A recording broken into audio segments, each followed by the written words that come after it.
afternoon to all of us, and right now we are going to recite Matthew chapter 5 verses 3 to 12. 1, 2, 3, go!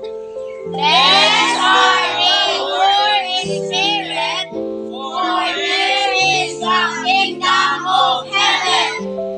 Blessed are those who mourn, for they will be comforted. Blessed are the meek, for they will inherit the earth.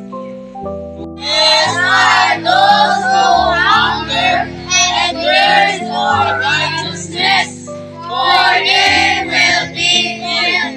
Blessed are the merciful, for they will be shown mercy. Blessed are the pure in heart, for they will see God.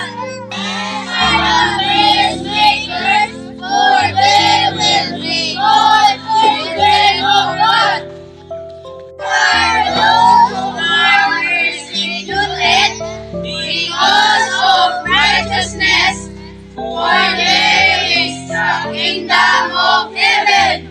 When people insult you, persecute them, and falsely all kinds of evil because of me.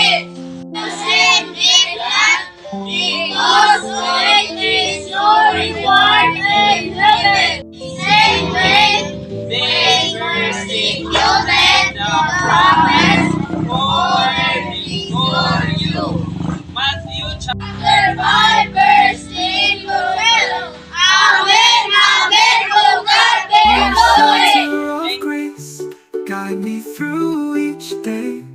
In your mercy I'll find my way. Lost in your